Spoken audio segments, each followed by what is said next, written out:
Sang pembisik alam par 79 Putri Iblis Burung Bulu Api. Rahasia 10. Namun, mengingat harga tanah yang sangat mahal di ibu kota bela diri Kinglan, memiliki halaman kecil yang terletak di dalam urat spiritual tingkat menengah sudah cukup luar biasa. Bai Chao, apa yang kalian semua lakukan di halaman ini? Apakah setiap orang punya pelayan? Ye Feng ingin mengetahui tujuan dari pengaturan pelayan di sekte Matahari Bulan. Melapor kepada Yang Mulia, setiap tuan yang tinggal di Aula Bunga Bulan memiliki satu.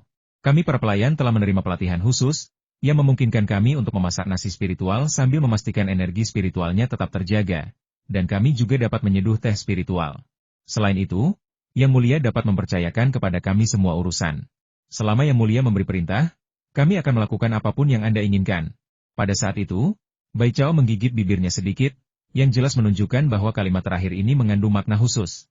Ye Feng tentu saja mengerti maksudnya. Meskipun Bai Chao cukup tampan, Ye Feng tidak memikirkan hal itu sekarang. Kultivasi adalah hal yang terpenting. Baiklah, pergi dan ambil uang saku bulanan saya sekarang. Ye Feng dengan santai melemparkan jimat giok identitasnya. Baik, Pak. Boleh saya tanya, dari kelima botol pil itu, mana yang akan Anda pilih? Ambil yang lainnya dulu, kita akan membicarakannya nanti. Saat Bai Chao pergi untuk melaksanakan perintahnya, seorang pria bertubuh kekar menyelinap masuk ke halaman Ye Feng. Tuan Muda Ye, Wakil Ketua Sekte Tian telah memerintahkan saya untuk mengantarkan dua barang. Sambil berbicara, pria bertubuh kekar itu menyerahkan sebuah cincin penyimpanan. Cincin penyimpanan itu kecil, hanya cincin harta karun kelas rendah dengan volume 1 meter kubik, tetapi isi di dalamnya sangat berharga. Di dalam botol obat terdapat pil yang tampak seperti mutiara hitam. Dengan menghirup perlahan, aroma unik biji teratai tercium, seketika memberi Ye Feng perasaan penuh energi. Pil teratai hitam ini memang merupakan pil yang dirancang khusus untuk menyehatkan jiwa secara maksimal. Barang lainnya adalah selembar kertas giok yang berisi teknik jiwa kegelapan, sebuah buku panduan jiwa ilahi tingkat surga kelas rendah. Teknik jiwa gelap, sebuah teknik kultivasi jiwa tingkat surga tingkat rendah, terbagi menjadi 4 tingkatan. Level pertama memungkinkan seseorang untuk memperluas indera spiritual mereka hingga radius 100 meter. Ketika seseorang berkultivasi ke level kedua, indera spiritual mereka dapat berlipat ganda. Ketika seseorang berkultivasi ke level ketiga, indera spiritual mereka dapat diperluas hingga radius 400 meter, dan seseorang juga dapat menggunakan teknik rahasia jiwa ilahi, Dark Soul Spike. Ketika seseorang berkultivasi hingga tingkat keempat, indera spiritualnya dapat meluas hingga radius 800 meter, dan ia juga dapat menggunakan teknik pengendalian jiwa, yang terutama digunakan untuk melawan binatang buas iblis. Jika seseorang dapat menaklukkan binatang buas iblis yang kuat, ia dapat mengendalikan jiwanya dan merekrut pelayan iblis. Perbedaan terbesar antara teknik kultivasi jiwa tingkat surga tingkat rendah dan teknik kultivasi jiwa tingkat bumi tingkat tinggi adalah bahwa teknik kultivasi jiwa tingkat surga tingkat tinggi memiliki 2 teknik rahasia jiwa, sedangkan teknik kultivasi jiwa tingkat bumi tingkat tinggi hanya memiliki 1 teknik rahasia jiwa. Inilah mengapa Ye Feng begitu bertekad untuk menemukan teknik kultivasi jiwa ilahi tingkat surga tingkat rendah. Aku memiliki pil teratai hitam dan teknik jiwa ilahi. Saatnya untuk menerobos. Aku seharusnya bisa berhasil dalam sekali percobaan, kan? Ye Feng tiba-tiba bergumam. Tuanku, ini adalah beras roh 7 keajaiban, totalnya 100 kati. Bolehkah saya bertanya berapa banyak yang Anda konsumsi setiap hari? Bai Chao, yang telah menerima tunjangan bulanan Yezi, berlutut di tanah, gemetar ketakutan. Jelas, aturan Sekte Dewa Matahari Bulan cukup ketat. Berdiri dan bicara. Panggil saja saya Tuan Muda. Berapa banyak beras roh 7 keajaiban ini yang harus kita konsumsi setiap hari? Tanya Ye Feng. Tuan Muda, beras roh 7 keajaiban ini memiliki 7 khasiat luar biasa membersihkan meridian, memperkuat organ dalam, meningkatkan aliran darah, menyehatkan energi vital, memperkuat tulang, meningkatkan energi spiritual, dan menghilangkan racun. Namun, untuk memanfaatkan sepenuhnya ke-7 khasiat ini, beras ini perlu digunakan secara teratur, dan dibutuhkan lebih dari 1 pon per hari untuk melihat hasilnya. Tunjangan bulanan Tuan Muda adalah 100 pon, dan berdasarkan 2 kali makan sehari, 1 kali makan dapat menggunakan lebih dari 1,5 pon beras roh. Lalu kamu bisa membuat pengaturannya. Untuk teh roh, cukup seduh dan kirimkan setiap hari. Dan tanaman roh lainnya juga, cukup siapkan dan kirimkan setiap hari. Ye Feng tidak terlalu mempermasalahkan formalitas. Persembahan bulanan Sekte Matahari Bulan mencakup hingga 10 jenis tanaman spiritual. Jika para praktisi bela diri menyiapkannya sendiri, akan membutuhkan banyak waktu untuk mengelolanya setiap hari. Mempekerjakan seorang pelayan untuk melakukannya adalah solusi yang tepat. Dengan begitu banyak metode tambahan untuk membantu kultivasi, akan sulit bagi para praktisi bela diri di alam roh sejati untuk tidak mencapai tingkat kultivasi yang tinggi. Ye Feng tidak terburu-buru untuk berkultivasi dan mencapai terobosan segera. Pertama, Dia menikmati seember besar makanan yang disiapkan dan diantarkan oleh Bai Chao, yang dilengkapi dengan berbagai tanaman spiritual dan rasanya cukup manis. Namun, ada perasaan agak aneh tentang dia yang rakus, tetapi itu normal. Bagi para praktisi bela diri, jika mereka mau, makan lebih dari 10 kilogram dalam sekali makan bukanlah masalah sama sekali. Selain itu, nasi spiritual, tumbuhan spiritual, dan bahkan daging dalam makanan tersebut semuanya berasal dari binatang buas iblis yang mengandung kekuatan spiritual. Setelah masuk ke dalam perut, sebagian besar diubah menjadi energi paling murni dan disebarkan ke anggota tubuh dan tulang. Setelah selesai makan, secangkir teh herbal yang kental dan harum yang terbuat dari berbagai macam rempah akan membuat Anda merasa benar-benar segar. Kurang dari 15 menit setelah ia makan dan minum sepuasnya, Ye Feng membuat penemuan yang luar biasa. Ye Feng awalnya berencana untuk mulai mencoba membuka lautan jiwanya malam ini. Tetapi sebelum itu, dia harus memulihkan dirinya ke kondisi puncaknya. Sesuai rencana, setelah makan, Ye Feng akan bermeditasi selama 3 jam untuk memulihkan jiwa, kekuatan spiritual, dan sebagainya ke kondisi puncaknya. Anehnya, hanya 15 menit setelah selesai makan, Ye Feng merasakan energi spiritualnya mendidih di dantiannya. Semangatnya penuh, energinya tinggi, dan seluruh tubuhnya terasa nyaman. Saya belum pernah dalam kondisi sebaik ini sebelumnya. Pasti berkat tanaman spiritual itu. Efeknya bahkan lebih dahsyat dari yang kubayangkan. Setelah kondisinya pulih sepenuhnya berkat tanaman spiritual itu, Ye Feng kembali ke ruang meditasinya dan bersiap untuk membuka lautan jiwanya. Sebelum membuka lautan jiwanya, Ye Feng menghabiskan 1 jam dengan saksama mempelajari teknik jiwa kegelapan, sebuah metode kultivasi jiwa ilahi yang baru saja diperolehnya. Dia mempraktikkan metode untuk membuka lautan jiwa hingga benar-benar mahir sebelum berhenti. Ye Feng tidak ingin menyia-nyiakan pil teratai hitam yang diperoleh dengan susah payah ini. Anak kucing, tetap di sini. Dengan teriakan pelan, anak kucing itu segera melesat keluar dari pelukan Ye Feng dan melayang di atas atap ruangan yang sunyi itu. Seperti patung, dengan waspada mengamati segala arah. Pada saat yang bersamaan, Ye Feng menutup matanya, dan kekuatan spiritual yang luar biasa dan dahsyat tiba-tiba muncul dari tubuhnya.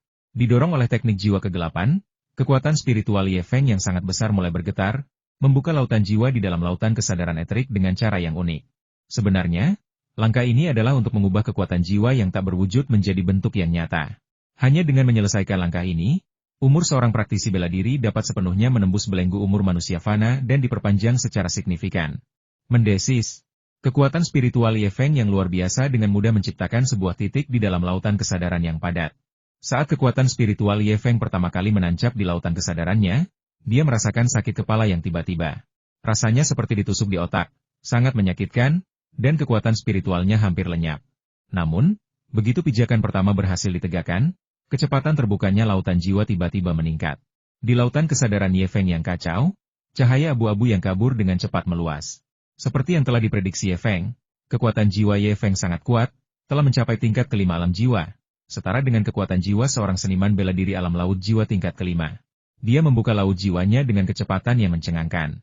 Kekuatan spiritual yang sangat besar mengalir ke laut jiwa yang baru terbuka, dan sebagai balasannya, kekuatan spiritual yang mengalir ke laut jiwa terus memperluas wilayahnya ke segala arah. Perbedaan kekuatan spiritual antara praktisi bela diri alam transformasi roh dan praktisi bela diri alam laut jiwa mulai terlihat pada saat ini. Sekalipun kekuatan jiwa seorang seniman bela diri di alam transformasi roh seperti segumpal kapas lembut yang menempati ruang yang sangat luas, ketika kekuatan jiwa seperti kapas ini melonjak ke laut jiwa yang baru terbuka, gaya tekan di sekitarnya langsung memampatkan kekuatan jiwa seperti kapas lembut ini menjadi keadaan padat. Di bawah tekanan konstan, jumlah besar kekuatan jiwa ilahi Ye Feng yang semula sangat besar terus-menerus terkompresi. Jumlah kekuatan jiwa ilahi yang sama menyusut menjadi puluhan kali ukuran aslinya di bawah tekanan ini. Ketika kekuatan jiwa ditekan hingga batasnya, gelombang kekuatan jiwa akan sedikit memperluas lautan jiwa yang baru terbuka, lalu menekannya kembali. Kompresi, ekspansi, pembukaan, dan kompresi lagi kekuatan spiritual Ye Feng dimurnikan dan disempurnakan secara terus-menerus dalam siklus ini. Ini adalah proses yang sangat melelahkan. Yang terpenting, meskipun Ye Feng membuka lautan jiwanya lebih cepat daripada yang lain, kekuatan jiwanya 10 kali atau bahkan puluhan kali lipat dari kekuatan seorang seniman bela diri alam transformasi roh tingkat 5 puncak pada umumnya. Tidak ada jumlah pasti untuk membuka laut jiwa. Tanda bahwa laut jiwa telah berhasil dibuka adalah dengan mengirimkan seluruh kekuatan jiwa ilahi seseorang ke laut jiwa yang baru dibuka tersebut. Lautan jiwa yang baru terbuka bagi sebagian orang mungkin berukuran 10 meter, sementara lautan jiwa bagi orang lain mungkin berukuran puluhan meter. Namun, lautan jiwa Ye Feng, yang telah terbuka, sudah berdiameter 100 meter, namun kekuatan spiritualnya masih terus mengalir. 1 jam, 2 jam, 3 jam, lambat laun, Ye Feng tiba-tiba merasa pusing dan kepalanya mulai sakit. Kelelahan kemauan yang berlebihan?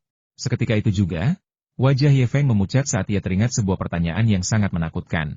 Membuka lautan jiwa sebenarnya melibatkan jenis kekuatan lain, yaitu kemauan. Jika tidak, bagaimana mungkin kekuatan jiwa dapat terus mengalir ke lautan jiwa yang baru terbuka? Saat membuka laut jiwa, kekuatan pendorongnya adalah tekad sang seniman bela diri.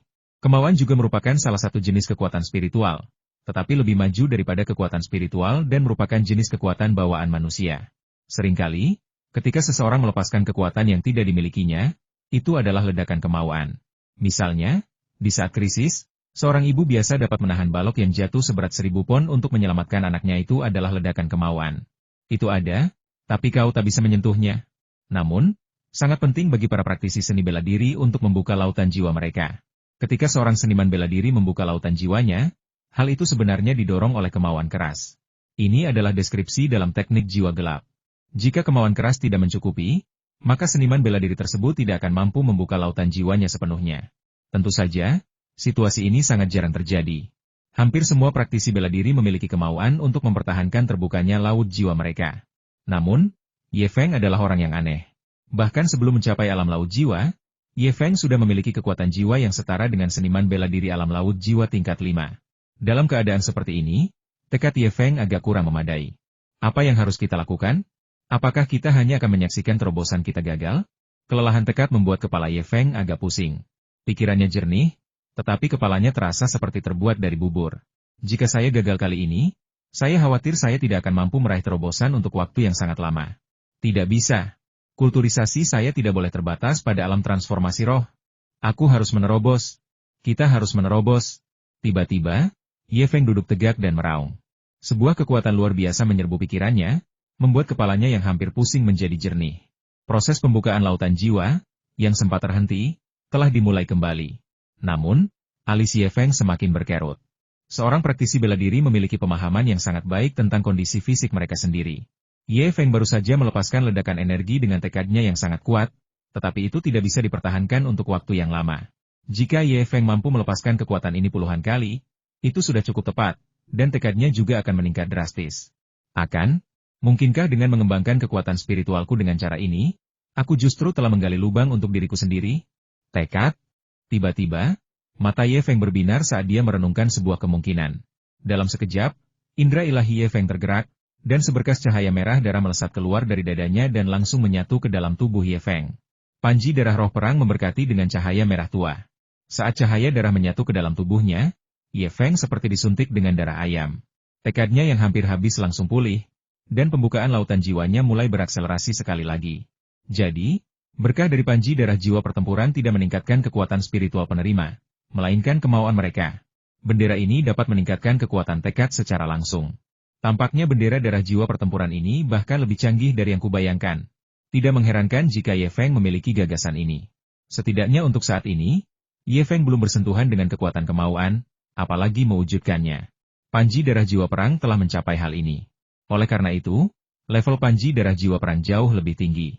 Baru saja, di saat krisis, Ye Feng teringat akan panji darah jiwa pertempuran karena tanpa sengaja ia teringat spekulasi sebuah buku kuno tentang asal-usul jiwa iblis di medan perang jiwa iblis bahwa jiwa iblis di medan perang jiwa iblis berubah dari jiwa militer dengan kemauan yang sangat kuat.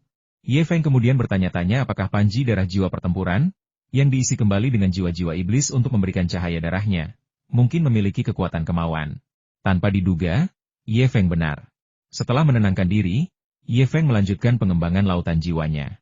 Dengan terisinya kembali cahaya darah dari panji darah jiwa pertempuran, 2 jam kemudian, jejak terakhir kekuatan jiwa ilahi Ye Feng diperas ke dalam laut jiwa yang baru terbuka. Hampir bersamaan, Ye Feng tiba-tiba menggigit lidahnya. Matanya melotot sambil meraung, jiwa ilahi bawaan bermanifestasi, tekan jiwa itu. Di tengah lautan kesadarannya, tiba-tiba muncul bayangan semu yang persis seperti Ye Feng. Jiwa ilahi bawaan akan terwujud, tekan jiwa itu. Saat Ye Feng mengirimkan secercah kekuatan jiwa ilahi terakhirnya ke lautan jiwa yang baru terbuka, kekacauan lautan kesadaran mulai mendesak dari segala arah menuju lautan jiwa yang baru terbuka tersebut, yang panjangnya lebih dari 500 meter. Tanpa adanya masukan kekuatan jiwa ilahi yang terus-menerus, lautan jiwa Ye Feng yang baru terbuka mulai bergetar hebat, seolah-olah akan runtuh kapan saja. Hampir bersamaan, raungan Ye Feng terdengar, dan sesosok hantu yang tampak persis seperti Ye Feng tiba-tiba muncul. Bersamaan dengan teriakan Ye Feng, hantu itu tiba-tiba duduk di lautan jiwa yang baru terbuka. Ledakan. Saat raungan yang memekakan telinga meletus di benaknya, lautan jiwanya yang bergetar hebat tiba-tiba agak stabil. Namun, sebelum ekspresi gembira muncul di wajah Ye Feng, kekuatan yang lebih kuat datang dari segala arah, menyebabkan lautan jiwanya bergetar dan hancur sekali lagi. Pada saat yang sama, jiwa ilahi bawaan yang ditekan di pusatnya juga mulai berkedip-kedip. Untungnya, saya sudah siap. Begitu Ye Feng mengendurkan lidahnya, pil teratai hitam yang telah ditekannya di bawah lidahnya bergulir ke dalam perutnya, dan seketika itu juga, sensasi dingin menjalar ke kepalanya. Di dalam lautan kesadaran, jiwa ilahi bawaan, yang mulai berkedip di pusatnya, tiba-tiba menjadi sangat padat setelah menerima masukan energi dingin ini, dan perlahan tenggelam kembali ke lautan jiwa. Saat jiwa ilahi bawaan Ye Feng tenggelam sedikit demi sedikit ke dalam lautan jiwa mulai stabil selangkah demi selangkah. Namun, kekuatan yang menekan dari segala arah menjadi semakin besar dan intens. Ye Feng merasakan hal yang sama. Lagi pula, jiwa ilahi bawaan itu, dalam arti tertentu, adalah Ye Feng sendiri, hanya saja yang paling dalam. Cahaya jiwa ilahi bawaan terus meredup dan bersinar terang. Seiring dengan kekuatan pengobatan pil teratai hitam yang terus-menerus mengisi kembali konsumsi jiwa ilahi bawaan. Harus diakui bahwa pil teratai hitam ini benar-benar luar biasa. Ye Feng belum pernah menemukan sesuatu yang serupa di alam naga hitam. Ye Feng memperkirakan bahwa jika dia mencoba menembus alam laut jiwa di alam naga hitam, kemungkinan kegagalannya akan jauh lebih besar. Sebentar lagi, melihat bahwa sebagian besar jiwa ilahi bawaan telah tenggelam ke dalam lautan jiwa, hampir sampai ke pangkal lehernya. Itu berarti penindasan berhasil dan pembukaan lautan jiwa berhasil setelah seluruh jiwa ilahi bawaan tenggelam ke dalam lautan jiwa. Namun pada saat genting ini, energi dingin yang terus mengalir ke pikiran Ye Feng tiba-tiba menghilang. Khasiat pengobatan dari pil teratai hitam lenyap pada saat kritis ini. Hampir bersamaan, ekspresi Ye Feng berubah drastis. Tekanan dari segala arah di dalam lautan kesadarannya mulai meremas lautan jiwanya dengan panik, menyebabkan lautan jiwa yang sudah terbentuk mulai berubah bentuk dan bergetar. Namun hal yang paling mematikan adalah jiwa ilahi bawaan, yang telah 90% terintegrasi ke dalam lautan jiwa, juga tertekan oleh kekuatan yang sangat besar ini, menyebabkan cahayanya berkedip dan auranya melemah dengan cepat. Wajah Ye Feng tiba-tiba pucat pasi. Jika jiwa ilahi bawaan ini dihancurkan, itu berarti Ye Feng benar-benar tamat. Dengan kata lain, terobosan Ye Feng ke alam laut jiwa kali ini menghasilkan akibat paling tragis bagi seorang seniman bela diri yang berhasil menembus alam laut jiwa kematian akibat ledakan otak. Tidak. Dengan raungan, indera ilahi Ye Feng tiba-tiba turun menuju istana jiwa iblis di dadanya, di mana ratusan roh iblis yang terperangkap di dalamnya akan menjadi penyelamat terakhir Ye Feng. Setelah roh iblis dimurnikan oleh mutiara naga ilusi, ia dapat sangat memulihkan jiwa. Tetapi Ye Feng tidak yakin apakah itu dapat memulihkan konsumsi jiwa bawaan. Inilah juga alasan mengapa Ye Feng mencari pil teratai hitam karena dia tidak yakin, dan dia tidak bisa mencobanya. Bang! Ye Feng merasakan sakit kepala yang tiba-tiba, seolah-olah dia disambar petir. Hal ini karena jiwa ilahi bawaan telah rusak, dan kerusakan tersebut langsung berdampak pada tubuh fisik Ye Feng. Tidak. Dengan raungan, mata Ye Feng tiba-tiba melebar saat dia dengan paksa mengumpulkan kekuatan jiwa ilahinya dan menyerbu istana jiwa iblis sekali lagi.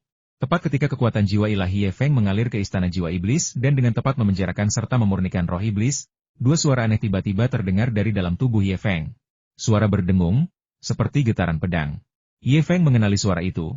Itu adalah suara bergetar dari kemampuan ilahi meridian pedang pertamanya, kejernihan hati pedang, yang diaktifkan. Namun, suara kedua adalah raungan naga yang sudah familiar. Sebelum Ye Feng sempat mempertimbangkan dari mana raungan naga yang familiar itu berasal, dia melihat dua pancaran cahaya. Satu berwarna emas dan satu berwarna hitam, tiba-tiba melesat dari tubuhnya dan langsung menuju ke lautan kesadarannya. Saat itu juga, dua pancaran cahaya, satu keemasan dan satu hitam, menerobos masuk ke lautan kesadaran Ye Feng. Engah! Dalam sekejap, dua berkas cahaya, satu keemasan dan satu hitam, jatuh ke lautan jiwa Ye Feng yang hampir runtuh. Seperti jarum pen stabil, mereka sedikit bergetar, dan lautan jiwa yang semula bergejolak dan bergetar, yang berada di ambang kehancuran, seketika menjadi tenang dan damai. Setelah tekanan dari segala sisi mereda, jiwa ilahi bawaan Ye Feng, yang hampir runtuh, secara bertahap menjadi stabil. Di dalam lautan jiwa Ye Feng, dua pilar cahaya, satu berwarna emas dan satu berwarna hitam, bertindak seperti jarum pen stabil, menembus langsung ke dasar laut dan mencapai langit, melindungi jiwa ilahi bawaan Ye Feng saat perlahan menyatu ke dalam lautan jiwanya. Panggilan. Pada saat itu, Ye Feng menghela napas lega. Mengabaikan keringat dingin di dahinya, dia buru-buru mengaktifkan teknik jiwa kegelapan, membiarkan jiwa ilahi bawaannya sepenuhnya menyatu ke dalam lautan jiwanya. Ketika puncak jiwa ilahi bawaan menghilang sepenuhnya, cahaya spiritual aneh tiba-tiba menyambar, dan seluruh lautan jiwa tiba-tiba menjadi hidup, seolah-olah memiliki cahaya dan kehidupan spiritual. Selesai. Begitu dua kata itu keluar dari mulutnya, tubuh Ye Feng lemas, dan dia jatuh ke tanah, terengah-engah. Seluruh tubuhnya basah kuyup oleh keringat dingin. Siapapun yang pernah melewati gerbang neraka mungkin akan terlihat seperti ini. Setelah menarik napas dalam-dalam beberapa kali dan menenangkan diri, Ye Feng segera membenamkan indera ilahinya ke dalam lautan jiwa yang baru terbentuk.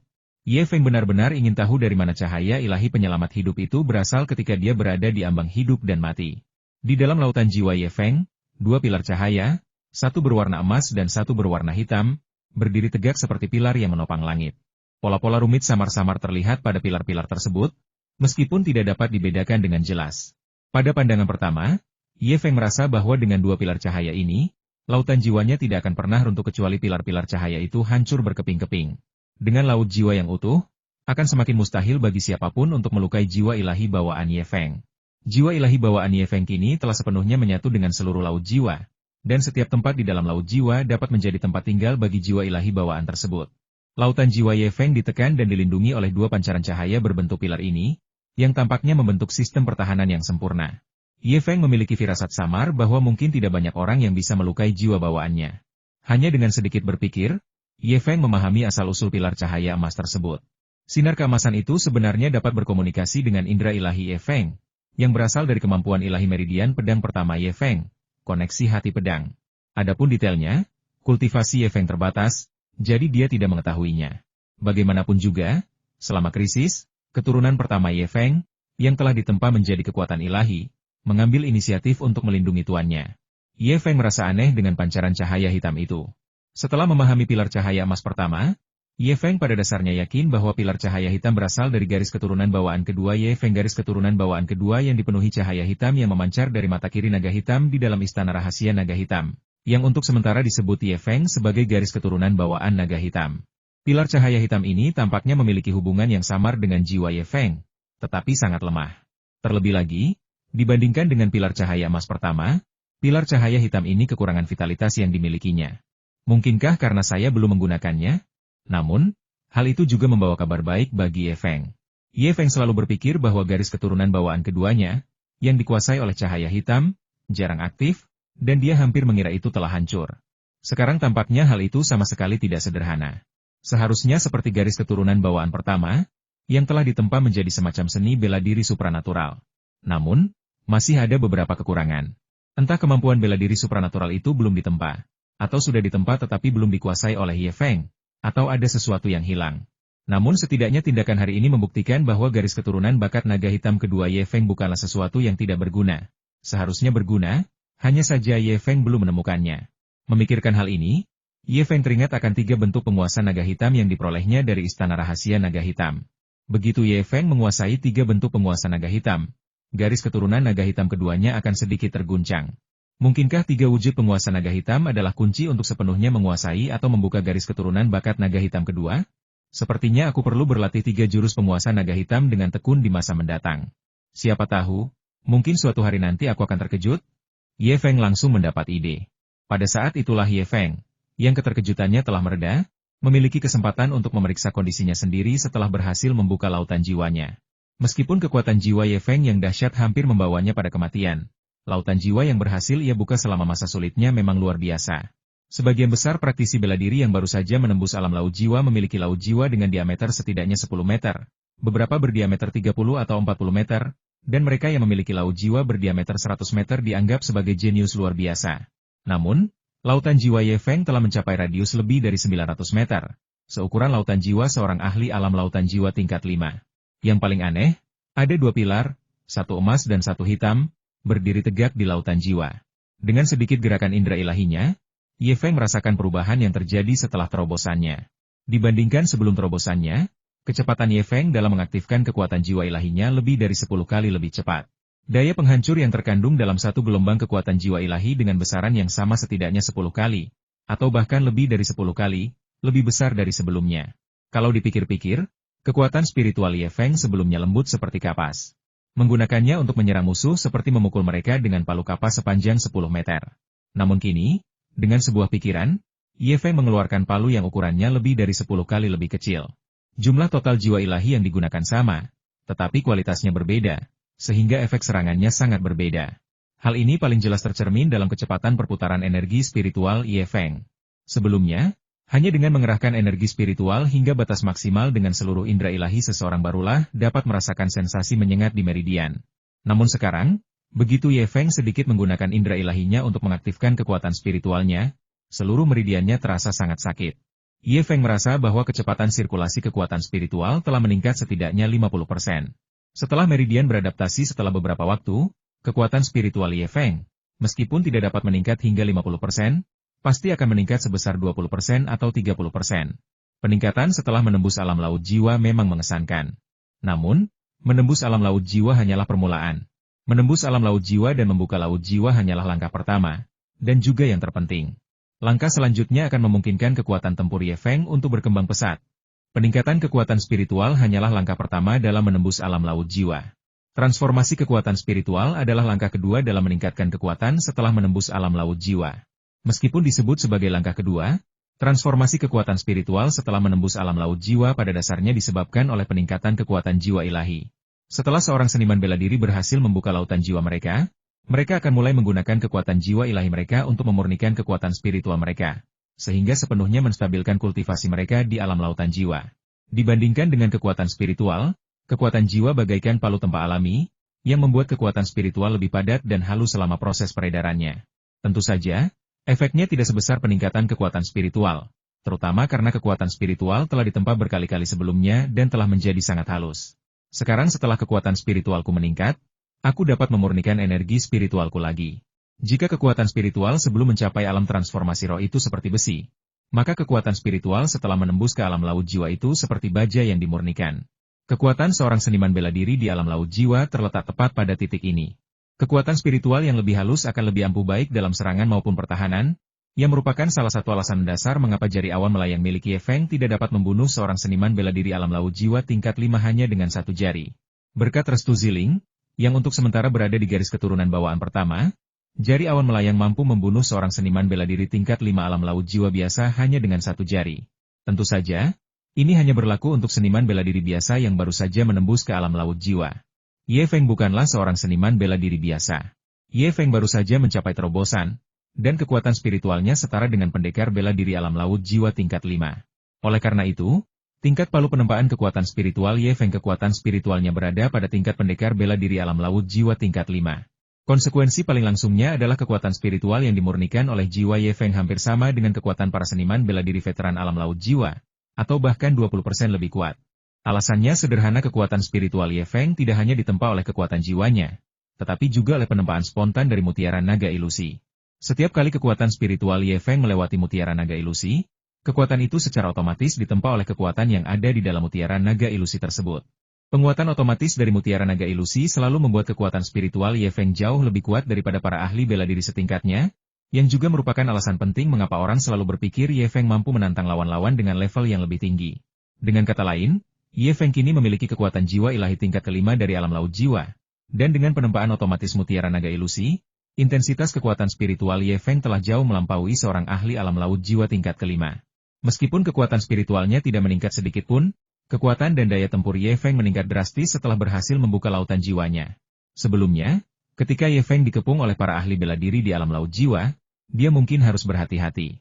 Sekarang, situasinya hampir sama seperti ketika dia berada di tingkat kelima alam transformasi roh, berurusan dengan para ahli bela diri dengan level yang sama. Penempaan energi spiritual membebaskan sepertiga ruang di dantian Ye Feng yang sebelumnya penuh. Bahkan tanpa menggunakan kekuatan jiwa ilahinya untuk memperluas dantiannya, energi spiritual Ye Feng mampu meningkat secara dramatis. Oleh karena itu, saat Ye Feng selesai memurnikan kekuatan spiritual di dalam tubuhnya, dengan sebuah pikiran, 4 garis keturunan bawaan tiba-tiba muncul di dalam tubuhnya. Dengan sebuah pikiran, sejumlah besar kekuatan spiritual mengalir masuk melalui keempat garis keturunan bawaan tersebut, yang bagaikan pilar-pilar menjulang ke langit. Dalam sekejap, pusaran energi spiritual yang sangat besar terkondensasi di atas Akademi Spiritual ke-100 tempat Ye Feng berada. Anak ini berhasil menembus. Di aula bunga bulan, Feng Qingyue, yang sedang berlatih kultivasi, tiba-tiba membuka matanya, tersentak bangun oleh keributan besar yang dibuat Ye Feng. Pusaran energi spiritual? Hanya seniman bela diri urat surgawi yang dapat mengaktifkan pusaran energi spiritual. Aku tidak menyangka Ye Feng sebenarnya adalah seniman bela diri urat surgawi. Terlebih lagi, dilihat dari pergerakan pusaran energi spiritual ini, dia setidaknya berada di urat ke-8. Bakat ini di ruangan yang remang-remang dan sunyi, Feng Qingyue menatap pusaran energi spiritual di langit, matanya yang indah berbinar-binar. Pada saat yang sama, banyak praktisi bela diri di dalam dan di luar aula bunga bulan terbangun oleh keributan di atas aula bunga bulan, dan terkejut melihat pusaran energi spiritual yang sangat besar. Seorang seniman bela diri urat surgawi selalu menjadi pusat perhatian, dimanapun mereka berada.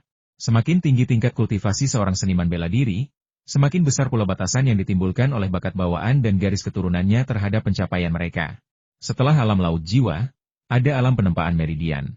Seniman bela diri dengan bakat biasa, sepanjang hidup mereka, akan dibatasi oleh bakat dan garis keturunan mereka, dan kultivasi mereka hanya akan mencapai tingkat keempat atau kelima dari alam penempaan meridian. Namun, seorang prajurit urat surgawi dapat meningkatkan kultivasinya hingga tingkat ke-7, ke-8, atau bahkan ke-9 dari alam penempaan urat. Ketika kultivasi seorang seniman bela diri menembus ke alam penempaan meridian, pilihan teknik bela diri jiwa ilahi menjadi sangat penting. Hal ini karena teknik bela diri jiwa ilahi membutuhkan bantuan garis keturunan bawaan untuk dapat dikembangkan sepenuhnya. Jumlah garis keturunan bawaan yang Anda miliki menentukan jumlah teknik seni bela diri supranatural yang dapat Anda kembangkan. Sebagian besar praktisi bela diri di alam roh sejati pada alam penempaan meridian memiliki garis keturunan bawaan antara 4 dan 6 meridian.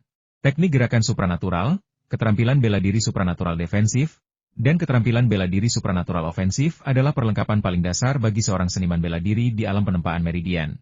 Ini membutuhkan 3 meridian. Untuk setiap meridian tambahan, seorang seniman bela diri dapat mengembangkan satu keterampilan bela diri supranatural lagi. Seorang praktisi bela diri dengan 8 meridian dapat mengembangkan 2 hingga 4 teknik bela diri supranatural lebih banyak daripada praktisi bela diri biasa. Perbedaannya tidak kecil. Untuk beberapa waktu, banyak praktisi bela diri di aula bunga bulan merasakan campuran rasa iri, cemburu, dan benci terhadap praktisi bela diri dari Akademi Roh ke-100 seorang kesayangan surga. Jika mereka tahu bahwa garis keturunan bakat Ye Feng hanya memiliki 4 urat, aku penasaran apa yang akan mereka pikirkan? 5 hari kemudian, Ye Feng keluar dari Akademi Roh nomor 100 untuk pertama kalinya setelah memasukinya. Meskipun aula Yuehua terletak tepat di dalam urat spiritual tingkat menengah, dan konsentrasi energi langit dan bumi 4 kali lipat dari urat spiritual tingkat menengah di domain naga hitam, hal itu masih agak tidak mencukupi bagi Ye Feng saat ini. 5 hari telah berlalu, dan meskipun Ye Feng terus berlatih, kekuatan spiritualnya masih berkembang dengan cukup lambat. Menurut perkiraan Ye Feng, dengan kecepatan ini, dibutuhkan sekitar setengah tahun bagi kultivasi Ye Feng untuk berhasil naik ke tingkat kedua alam laut jiwa. Kecepatan ini sudah fenomenal di dalam domain naga hitam, dan bahkan di dalam domain roh sejati, itu cukup mengesankan. Lagi pula, seniman bela diri seperti Ye Feng, yang memiliki kecepatan untuk menyerap energi spiritual pada tingkat 8 meridian urat surgawi, sangatlah langka. Namun, Ye Feng masih merasa prosesnya agak lambat.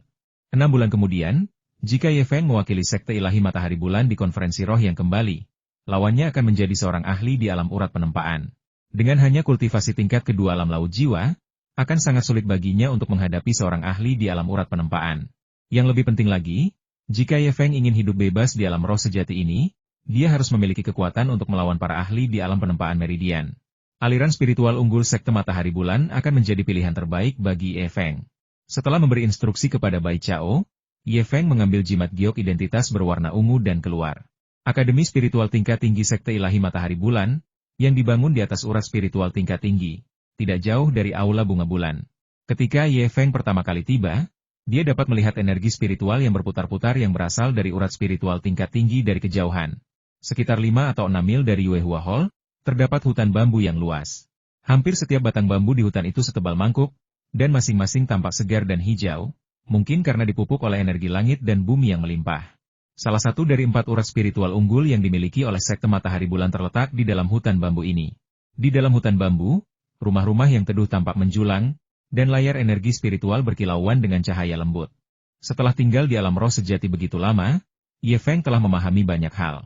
Layar energi spiritual itu adalah medan spiritual di dalam Sekte Ilahi Matahari Bulan tempat tanaman spiritual dibudidayakan. Setengah dari area yang termasuk dalam urat spiritual telah dikembangkan menjadi medan spiritual untuk menumbuhkan tanaman dan ramuan spiritual yang berharga. Area yang digunakan untuk para praktisi bela diri untuk berlatih tidak terlalu besar. Tidak jauh di dalam hutan bambu, sebuah tirai spiritual muncul dengan megah, bertuliskan 4 karakter besar Akademi Spiritual Hutan Bambu. Anak muda, tunjukkan padaku jimat giok identitasmu. Di dalam sebuah gubuk bambu terbuka di pintu masuk Akademi Roh, seorang pria tua dengan rambut perak lebat dan kulit kemerahan tersenyum kepada Ye Feng. Aura kultivasinya setara dengan kultivator alam laut jiwa tingkat 5 puncak, menunjukkan bahwa dia adalah salah satu seniman bela diri yang tidak dapat menembus ke alam penempaan meridian dan telah dikirim ke sini oleh Sekte Ilahi untuk menjaga Akademi Roh. Ye Feng, seorang praktisi bela diri dari Aula Bunga Bulan, menikmati tunjangan bulanan tingkat menengah dan dapat memasuki Akademi Spiritual tingkat tinggi untuk kultivasi selama 5 hari. Sambil berbicara, lelaki tua berambut perak lebat itu melirik Ye Feng dan berkata sambil tersenyum, "Anak muda, kau beruntung. Kebetulan ada Akademi Spiritual tingkat tinggi yang tersedia hari ini. Jika tidak, kau harus menunggu cukup lama. Baiklah, masuklah. Aku sudah menandai identitasmu dengan jimat giok. Cukup masukkan kekuatan spiritualmu ke dalam jimat itu dan kamu akan bisa melewati penghalang cahaya pelindung." Halaman spiritual nomor 68. Lurus saja setelah masuk, dan Anda akan melihatnya. Setelah 5 hari, sebuah formasi akan secara otomatis mengirim Anda keluar dari halaman spiritual. Pria tua berambut perak itu menjelaskan dengan sangat rinci. "Terima kasih, senior." Dengan memberi hormat menggunakan telapak tangan yang ditangkupkan, Ye Feng memegang jimat giok identitasnya dan menyalurkan kekuatan spiritualnya. Berhasil melewati penghalang cahaya pelindung di pintu masuk Akademi Spiritual Laut Bambu. Di balik penghalang cahaya pelindung, hutan bambu tiba-tiba lenyap, hanya menyisakan beberapa rumpun bambu yang tersebar. Yang terlihat adalah halaman-halaman spiritual yang saling terhubung, energi spiritualnya hampir membentuk kabut, membentang sejauh mata memandang. Dengan menggunakan teknik pergerakannya, Ye Feng menempuh jarak 40 atau 50 mil sebelum menemukan halaman roh ke-68. Jimat giok identitas berwarna ungu itu berkilauan, dan layar cahaya di depan Akademi Roh nomor 68 bergetar. Ye Feng kemudian melangkah masuk ke Akademi Roh. Begitu satu kaki melangkah ke halaman roh, energi spiritual yang sangat kental dan halus yang meresap di halaman itu langsung menyerbu ke arah mereka. Pada saat itu juga, seberkas cahaya melesat seperti kilat dan melesat tepat di belakang Ye Feng. "Pergi dari sini. Akademi Roh ini milikku." Dengan teriakan keras, sebuah jejak tinju merah menyala, secepat meteor, menghantam selangkangan Ye Feng dari samping. Serangan itu sangat cabul, tetapi yang lebih mengejutkan Ye Feng adalah energi mengerikan yang terkandung dalam jejak tinju merah menyala itu. Kemanapun benda itu lewat, bahkan udara pun berderak dan meletup-letup karena panasnya. Seorang ahli di alam kondensasi Qi. Ye Feng berteriak kaget. Serangan itu datang begitu tiba-tiba sehingga tidak ada waktu untuk bereaksi. Untuk menghindari terkena di selangkangannya, Ye Feng dengan canggung merenggangkan kakinya dan berbalik ke samping. Bekas kepalan tangan merah itu hampir mengenai selangkangan Ye Feng. Inilah satu-satunya reaksi yang bisa Ye Feng berikan dalam menghadapi serangan mendadak dari seorang ahli alam pemurnian Qi. Dengan desisan, pakaian bagian bawah tubuh Ye Feng berubah menjadi abu. Jika armor roh giok merah Ye Feng tidak muncul tepat waktu, kulit dan dagingnya mungkin akan terbakar di tempat. Dalam sekejap, Ye Feng menjadi marah. Jika reaksinya lebih lambat lagi, dia pasti akan lumpuh. Dalam sekejap cahaya, seorang ahli bela diri dengan alis tajam dan jubah merah tua berdiri di tempat Ye Feng sebelumnya, menatap Ye Feng dan tertawa terbahak-bahak. Dia cukup pintar, tidak terlalu bodoh. Kalau tidak, Sekte Matahari Bulan kita akan memiliki satu Kasim lagi. Dia tidak terlalu bodoh, dia cukup pintar. Kalau tidak, Sekte Dewa Matahari Bulan kita akan memiliki satu Kasim lagi. Yu Huaisong, yang mengenakan jubah merah, menatap Ye Feng dan tertawa terbahak-bahak tanpa terkendali, sambil juga menatap bagian bawah tubuh Ye Feng yang hampir telanjang. Setelah tertawa, Yu Huaisong melambaikan tangannya dengan acuh tak acuh ke arah Ye Feng. "Pergi sana, aku sudah menggunakan Akademi Spiritual tingkat tinggi ini hari ini." Bajingan. Hampir bersamaan, Ye Feng, yang amarahnya telah mencapai puncaknya, berteriak dengan marah, melompat ke udara, dan menunjuk ke arah Yu Huaisong. Begitu aura kuno dan pedesaan itu terpancar, sebuah jari berwarna giok tiba-tiba muncul dari kehampaan dan menunjuk ke arah Yu Huaisong yang angkuh dengan kecepatan kilat. Saat melihat jari berwarna giok mengarah padanya, ekspresi Yu Huaisong tiba-tiba membeku, memperlihatkan ekspresi terkejut. Dia sepertinya tidak pernah menyangka bahwa Ye Feng, seorang ahli bela diri di alam laut jiwa, akan berani menyerangnya. Namun, aura kuno dan sunyi yang terpancar dari jari awan yang melayang itu membuatnya agak gelisah. Sama seperti serangan mendadak Yu Huaisong terhadap Ye Feng dari belakang dengan jejak tinju merah, jari awan melayang Ye Feng dilancarkan ketika Yu Huaisong mengira Ye Feng tidak akan berani membalas. Meskipun merupakan serangan frontal, bagi Yu Huaisong itu mirip dengan serangan mendadak. Terkejut. Selain itu, jarak antara keduanya hanya 4 atau 5 meter. Secara naluriah, perisai spiritual pelindung berwarna merah tua tiba-tiba muncul dari tubuh Yu Huaisong. Dalam waktu singkat itu, hanya itu yang bisa dilakukan Yu Huaisong. Engah. Jari berwarna giok itu menyentuh energi spiritual pelindung yang baru saja mengalir ke tubuh Yu Huaisong, menyebabkan tubuh itu bergetar hebat dan memancarkan riak yang pekat. Hampir seketika riak mencapai titik terpadatnya, energi spiritual pelindung yang baru saja melonjak dari tubuh Yu Huaisong tiba-tiba lenyap. Pada saat itu juga, Yu Huaisong sangat terkejut hingga bulu kuduknya berdiri. Wajahnya pucat pasi, dan dia tampak benar-benar tidak percaya. Bagaimana mungkin seorang ahli bela diri tingkat pertama di alam laut jiwa dapat menembus perisai spiritual pelindung seorang ahli alam penempaan Qi? Yang lebih mematikan lagi adalah jari Ye Feng yang berwarna giok itu diarahkan langsung ke tengah dahinya, menembus perisai spiritual pelindungnya. Jika terus berlanjut, dia pasti akan mati. Untungnya, jurus jari awan melayang Ye Feng hanya sedikit menembus energi spiritual pelindungnya, lalu menghilang karena kurangnya kekuatan lanjutan. Dalam arti tertentu, jurus itu menghancurkan dirinya sendiri bersama dengan perisai spiritual pelindungnya. Hati Yu Huaisong, yang selama ini dipenuhi ketegangan, akhirnya tenang, tetapi ia langsung diliputi amarah. Nak, kau berani-beraninya mencakarku? Kau mencari kematian. HMPH. Lalu kenapa kalau kau baru berada di level pertama alam penempaan meridian? Saat Yu Huaisong sedang marah, Ye Feng tiba-tiba mendengus dingin dan menunjuk dengan jarinya lagi. Sama seperti sebelumnya, sebuah jari berwarna giok, hampir identik dengan yang sebelumnya, tiba-tiba menunjuk ke dahi Yu Huaisong. Jika harus mencari perbedaan, mungkin perbedaannya terletak pada pemahaman Ye Feng, sebagai praktisi tertentu. Serangan jari awan melayang Ye Feng hampir merupakan serangkaian serangan beruntun. Jari awan melayang itu cepat dan gesit, dan jarak antara keduanya tetap sama. Yang lebih mematikan lagi adalah baju zirah pelindung spiritual Yu Huaisong baru saja hancur. Melihat hal itu, Yu Huaisong terkejut. Tidak ada waktu untuk melakukan hal lain. Satu-satunya yang harus dilakukan adalah memasang kembali baju zirah pelindung roh ke tubuh secepat mungkin. Saat perisai roh pelindung berwarna merah tua kembali menyelimuti tubuhnya, Yu Huaisong akhirnya merasa lega. Berdasarkan pengalamannya sebelumnya, dia tahu bahwa teknik jari Ye Feng pada akhirnya akan menembus perisai roh pelindungnya dan kemudian menjadi tak berdaya, jadi tidak perlu khawatir. Sambil berpikir sejenak, Yu Huaisong bersiap menghadapi Ye Feng. Ini keterlaluan. Seorang ahli bela diri tingkat pertama di alam laut jiwa berani mengulurkan cakarnya padanya. Apakah dia tidak ingin hidup atau dia benar-benar ingin menjadi Kasim? Bang! Hampir seketika pikiran itu terlintas di benaknya, Yu Huaisong disambar petir. Kepalanya terasa seperti dipukul palu, dan rasa pusing yang hebat melandanya, menyebabkan kesadarannya hilang sesaat. Ini normal. Glabella adalah gerbang menuju lautan jiwa seorang seniman bela diri. Jika bagian ini terluka parah, bahkan jika orang tersebut adalah dewa, lautan jiwanya akan terguncang hebat. Serangan jari awan melayang kedua Ye Feng menembus baju zirah spiritual pelindung Yu Huaisong, lalu menghantam dahi Yu Huaisong dengan keras. Hal ini menyebabkan dahi Yu Huaisong turun lebih dari setengah inci. Jika turun setengah inci lagi, nyawa Yu Huaisong mungkin sudah berakhir. Jika kamu ingin mati, cobalah menggerakkan satu jari. Saat Yu Huaisong sadar kembali, hal pertama yang didengarnya adalah suara Ye Feng yang dingin dan penuh amarah. Pada saat itu, Yu Huaisong menyadari bahwa Ye Feng berdiri 6 meter darinya. Dengan pedang jari berwarna merah tua sepanjang lebih dari 2 zhang menusuk luka di dahinya, membuat luka itu terasa sangat sakit. Terlebih lagi, jika dia berani melakukan gerakan yang tidak biasa, pedang jari merah tua ini akan langsung menusuk kepalanya. Yu Huaisong bukanlah orang bodoh. Sebaliknya, dia adalah seorang jenius di alam roh sejati karena telah meningkatkan kultivasinya ke tingkat pertama alam penempaan meridian sebelum usia 30 tahun. Setelah memikirkannya, saya memahami beberapa hal. Pastilah jurus jari awan melayang milik Ye Feng yang melukainya dengan parah, dan kemudian Ye Feng memanfaatkan kesempatan itu untuk mengendalikannya. Namun, yang tidak bisa dia mengerti adalah mengapa jari awan melayang pertama Ye Feng hanya menembus perisai spiritual pelindungnya sebelum menghilang, dan aura jari awan melayang kedua mirip dengan yang pertama, jadi mengapa itu mampu melukainya dengan parah? Serangan itu tidak hanya menghancurkan perisai spiritual pelindungnya, tetapi juga melukai tubuh spiritual yang telah ia peroleh, yang telah diasahnya dalam waktu lama sebagai ahli alam pemurnian Qi. Meskipun tubuh spiritual yang diperoleh seorang seniman bela diri dapat mencapai puncaknya pada tingkat kelima alam transformasi roh, kekuatan tubuh spiritual yang diperoleh dan dipupuk serta ditempa oleh seorang seniman bela diri di alam penempaan denyut nadi sama sekali tidak dapat dibandingkan dengan kekuatan seorang seniman bela diri di alam laut jiwa. Ini adalah sesuatu yang Yu Huaisong sama sekali tidak bisa mengerti.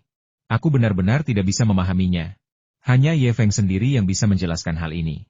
Ketika Ye Feng pertama kali menyerang Yu Huaisong dalam keadaan marah, dia masih mempertahankan sebagian rasionalitasnya di tengah amarahnya.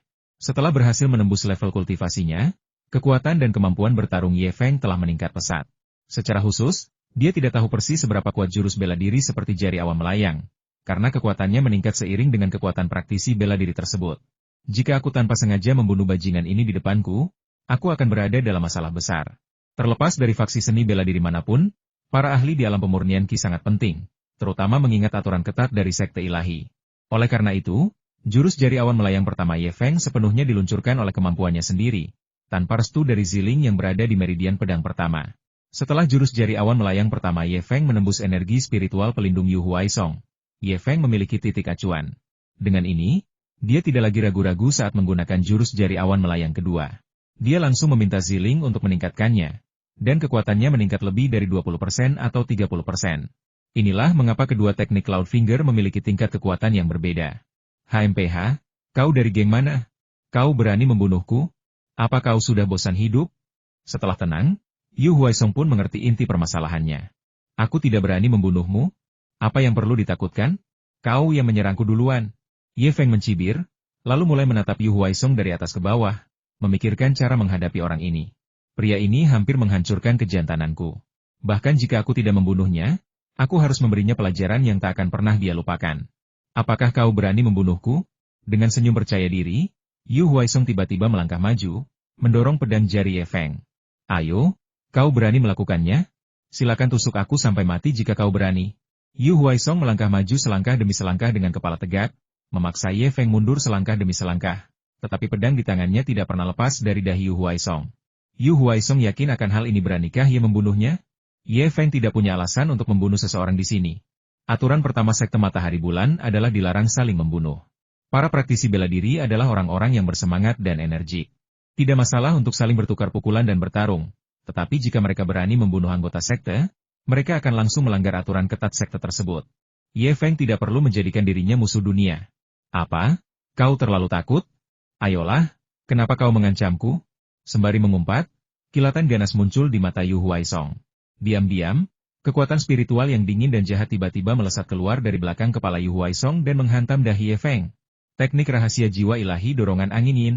Serangan angin yin Yu Huaisong sama cepat dan gesitnya dengan serangan jari awan melayang Ye Feng terhadap Yu Huaisong. Kecepatan serangan jiwa memang sangat cepat, dan jaraknya pendek. Hampir seketika Ye Feng bereaksi, serangan angin yin ini menghantam pikiran Ye Feng. Merasakan angin dingin yang menusuk pikiran Ye Feng, Yu Huaisong tertawa penuh kemenangan. Apa yang akan terjadi jika seorang ahli bela diri tingkat pertama di alam laut jiwa terkena serangan jiwa dari seorang ahli yang kuat di alam penempaan meridian? Paling tidak, jiwa akan terluka dan membutuhkan waktu 1 atau 2 tahun untuk pulih. Dalam kasus yang lebih parah, lautan jiwa runtuh, jiwa bawaan hancur, dan orang tersebut meninggal di tempat. Tentu saja, Yu Huaisong tidak berani melanggar aturan ketat sekte Matahari Bulan, jadi dia sedikit menahan serangan angininya. Namun, menurut perkiraannya, Ye Feng, seorang seniman bela diri tingkat pertama alam laut jiwa, kemungkinan akan berada di ambang keruntuhan laut jiwa setelah menerima serangan angin ini. Setidaknya dibutuhkan 3 hingga 5 tahun untuk pulih. Apa kekurangan terbesar yang dimiliki para praktisi bela diri? Waktu. Jika dia menyia-nyiakan 3 hingga 5 tahun, jalan hidupnya di bidang bela diri pada dasarnya akan hancur setengahnya. Hahaha. Nak, kau sudah terjebak perangkap mereka? Kau sudah kalah? Bang! Sebuah kubus besar yang seluruhnya terbuat dari energi spiritual menghantam bagian belakang kepala Yu Huaisong. Persetan dengan ibumu. Kau bajingan keparat. Bagaimana ini mungkin? Kau terkena duri angin yinku. Bagaimana mungkin kau tidak terluka? Pikiran itu hanya sekilas terlintas di benak Yu Huaisong. Dan sebelum dia sempat meneriakannya, dia merasa seolah-olah kepalanya dipukul palu. Dia melihat bintang-bintang, dunia berputar di sekelilingnya, dan dia pingsan. Bahkan seorang ahli terkuat di alam pemurnian Qi pun takut pada batu bata. Batu bata yang benar-benar kuat. Ye Feng benar-benar sudah mengamuk. Dasar bajingan, 1 serangan mendadak saja sudah cukup, tapi kau berani melakukannya untuk kedua kalinya? Apa kau pikir aku terbuat dari tanah liat? Dor! Dor! Dor! Aku akan memberimu pelajaran hari ini. Ye Feng mengumpat lalu menggunakan batu energi spiritual untuk menghantam kepala Yu Huaisong 4 atau 5 kali. Meskipun kemampuan pemulihan seorang ahli alam pemurnian Qi sangat kuat dan kultivasinya tinggi, dia tidak dapat menahan pukulan terus-menerus Ye Feng ke kepalanya. Dia sangat pusing sehingga tidak dapat pulih dan tidak tahan. Batu energi spiritual Ye Feng membuatnya terlempar ke atas dan ke bawah, berteriak kesakitan. Tidak, tidak.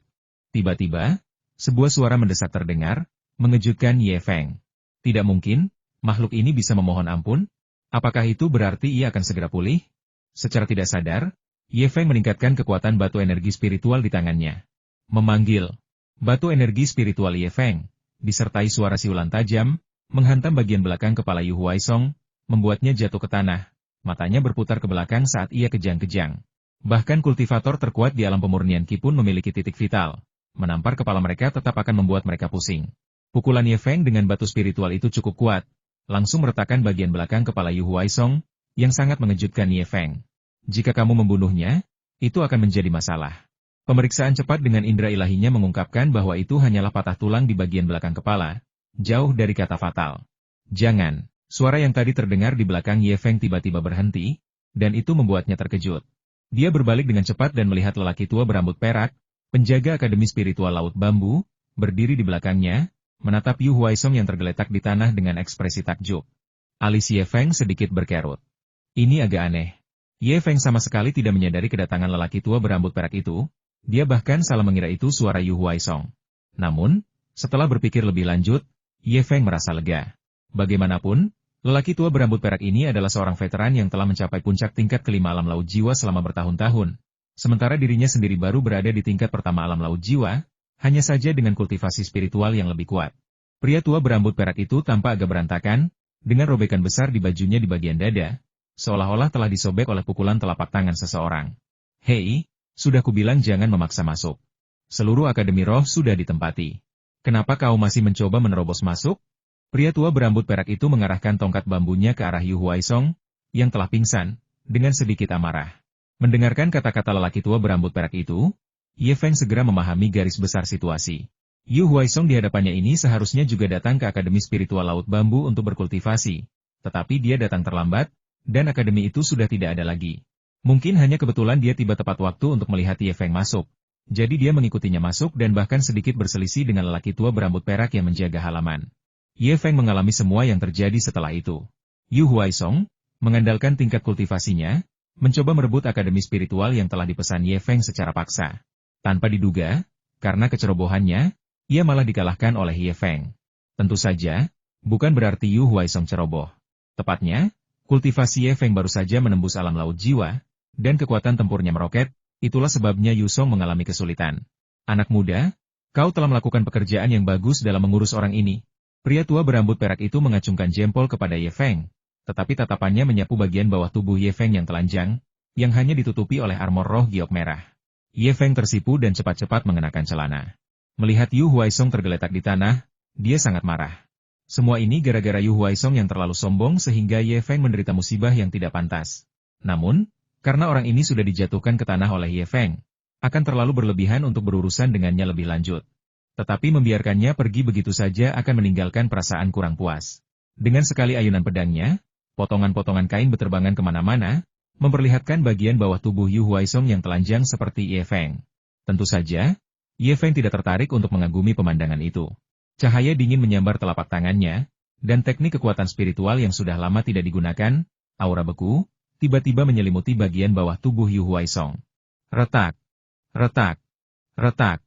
Hutan bambu itu cukup lembab, dan dalam sekejap mata, bagian bawah tubuh Yu Huaisong, termasuk alat kelaminnya, membeku oleh lapisan tipis es padat. Hei, apakah kamu menjadi kasim atau tidak? Itu tergantung pada keberuntunganmu.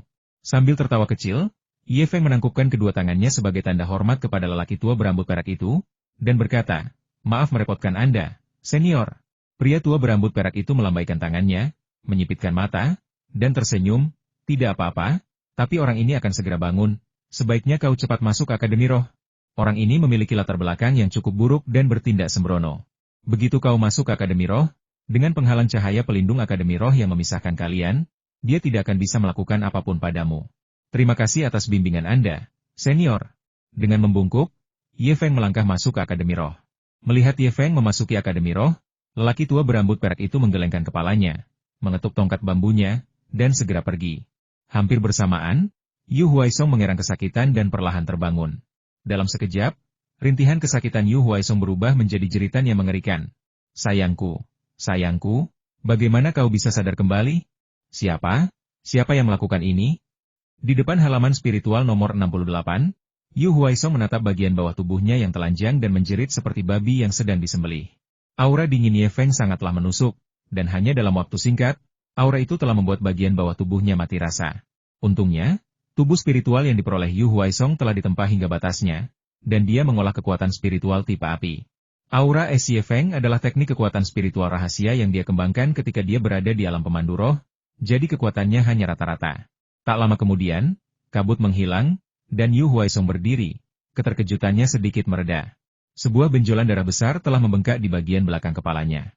Begitu berdiri, Yu Huaisong menyerbu ke arah aula roh nomor 68 dengan tatapan membunuh di wajahnya dan meraung ke arahnya. Dasar bajingan, keluar dari sini sekarang juga. Keluar dari sini sekarang juga. Jika kau tidak keluar dari sini, aku akan mengambil nyawamu. Saat Yu Huaisong mengumpat dengan keras di pintu masuk Akademi Roh, Ye Feng sudah terpukau oleh konsentrasi energi spiritual di dalam Akademi Roh tingkat atas tersebut. Sambil mengamati gumpalan energi spiritual yang melayang melalui ujung jarinya, bahkan satu tarikan napas pun dapat menarik gumpalan kabut yang tak terhitung jumlahnya ke dalam paru-parunya, memenuhi dada dan perutnya dengan energi spiritual.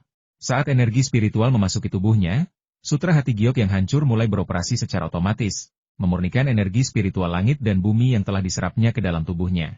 Di akademi spiritual seperti ini, kultivasi seseorang bisa meningkat bahkan hanya dengan duduk diam. Seru Ye Feng dengan terkejut. Di pintu masuk Akademi Spiritual nomor 68, Yu Huaisong, yang diliputi amarah, hampir gila. Dasar bajingan, keluar sini.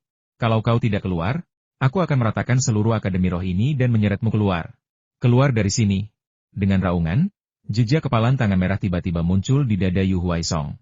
Diliputi amarah, Yu Huaisong benar-benar berniat menyerang Akademi Roh ke-68. Di dalam Akademi Roh, Ye Feng juga terkejut, tidak pernah menyangka Yu Huaisong akan segila itu. Yu Huaisong, jika kau berani merusak sedikit pun akademi spiritual ini, aku jamin tidak ada yang bisa melindungimu. Akademi spiritual tingkat tinggi adalah sumber daya terpenting sekte ilahi, tanpa terkecuali.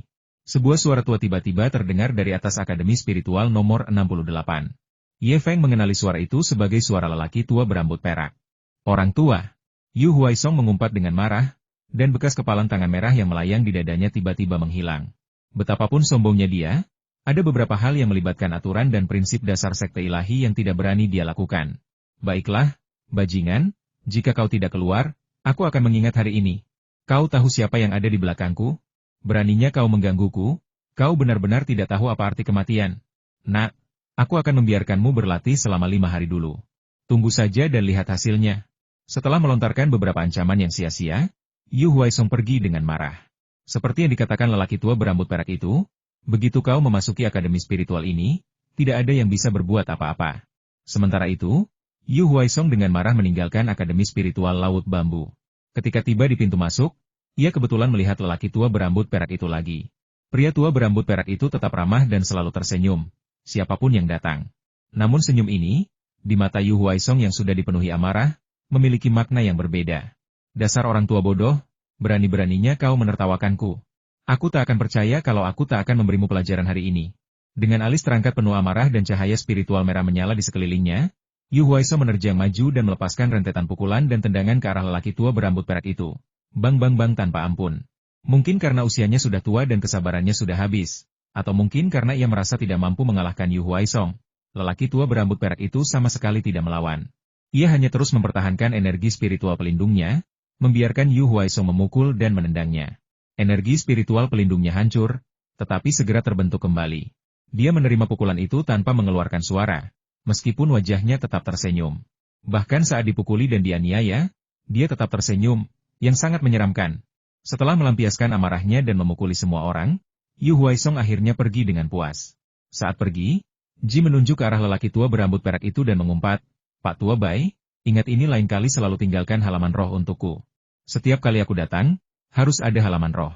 Jika tidak ada, aku akan memukulmu setiap kali aku melihatmu. Ingat, aku akan kembali dalam 5 hari. Halaman roh itu harus dipesan untukku." Setelah mengatakan itu, Yu Huaisong melirik kembali ke lokasi Ye Feng di Akademi Spiritual Laut Bambu. "HMPH, dasar bajingan, akan kubalas." Setelah melontarkan serangkaian kata-kata kasar, Yu Huaisong melangkah pergi. Adapun cedera di bagian belakang kepalanya, sudah pulih sekitar 60 hingga 70% dalam waktu singkat ini. Sisanya hanyalah proses pertumbuhan kembali tulang. Kekuatan regenerasi tubuh spiritual yang diperolehnya, yang telah diasah hingga batas maksimal, bukanlah hal yang biasa. Bajingan Yu Huaisong itu hanya baik karena terikat oleh aturan agama. Kalau tidak, di dalam halaman spiritual nomor 68, Ye Feng mendengus dingin dan menarik napas dalam-dalam. Rasa tidak nyaman ringan yang disebabkan oleh Yu Huaisong telah sepenuhnya hilang dari tubuh Ye Feng. Melangkah masuk ke ruangan yang sunyi, Ye Feng duduk bersila dan mulai membaca sutra hati giok yang hancur. Aliran energi primordial, seperti kabut, segera masuk melalui mulut dan hidungnya. Pada saat yang sama, keempat garis keturunan bawaan di dalam tubuhnya juga menembus energi primordial yang padat ini seperti pilar-pilar surga. Sejumlah besar energi spiritual dari langit dan bumi mengalir deras ke tubuh Ye Feng seperti gelombang pasang. Saat kitab suci giok hancur beredar, kekuatan spiritual di dalam dantian Ye Feng meningkat dengan cepat, hampir terlihat. Kecepatan kultivasi di dalam urat spiritual tingkat tinggi ini memang luar biasa. Hampir 30% lebih cepat daripada akademi spiritual tingkat menengah. Jangan remehkan peningkatan 30% ini. Alasan utamanya adalah energi spiritual di alam roh sejati cukup melimpah, dan basisnya besar, sehingga perbedaannya tampak lebih kecil. Namun, jika dibandingkan dengan domain naga hitam, perbedaan yang sangat besar langsung terlihat. 1 tahun kultivasi di akademi spiritual tingkat menengah di domain roh sejati setara dengan 4 tahun kultivasi di urat spiritual tingkat menengah di domain naga hitam. Setelah meningkat 30%, 1 tahun kultivasi di akademi spiritual tingkat tinggi di domain roh sejati setara dengan lebih dari 5 tahun kultivasi di urat spiritual tingkat menengah di domain naga hitam. Perbedaan antara 1 tahun dan 5 tahun. Berapa banyak periode 5 tahun yang dimiliki seorang praktisi bela diri sepanjang hidupnya? Namun, tepat ketika Ye Feng sampai pada kesimpulan ini, alisnya tiba-tiba mengerut. Ada yang aneh. Kecepatan peningkatan kultivasinya sepertinya meningkat lebih dari 30%. Alasan utamanya adalah Ye Feng baru berlatih di akademi spiritual tingkat tinggi kurang dari 1/4 jam, yang merupakan waktu yang terlalu singkat untuk membuat penilaian yang efektif. Meskipun bingung, Ye Feng menenangkan diri dan fokus pada kultivasi, dengan cermat merasakan perbedaan antara kultivasi di akademi spiritual tingkat tinggi dan kultivasi di akademi spiritual tingkat menengah. Sehari kemudian, Ye Feng, yang sedang berlatih kultivasi, tiba-tiba membuka matanya. Matanya dipenuhi kegembiraan yang luar biasa. Dobel. Kecepatan kemajuan kultivasi di akademi spiritual tingkat atas 2 kali lebih cepat daripada kultivasi di akademi spiritual tingkat menengah. Jumlah itu lebih dari 3 kali lipat dari perkiraan awal Ye Feng. Ketika Ye Feng pertama kali menemukan hasil ini, dia sangat terkejut hingga hampir menggigit lidahnya sendiri. Namun, sebagai seorang seniman bela diri alam laut jiwa, penilaiannya tidak mungkin salah tanpa adanya campur tangan. Namun, berdasarkan perbedaan konsentrasi energi spiritual antara akademi spiritual tingkat menengah dan tingkat atas, kecepatan peningkatan kultivasi di akademi spiritual tingkat atas seharusnya 30% lebih tinggi daripada di akademi spiritual tingkat menengah. Namun, hasilnya justru berlipat ganda. Konsentrasi energi spiritual langit dan bumi adalah benar.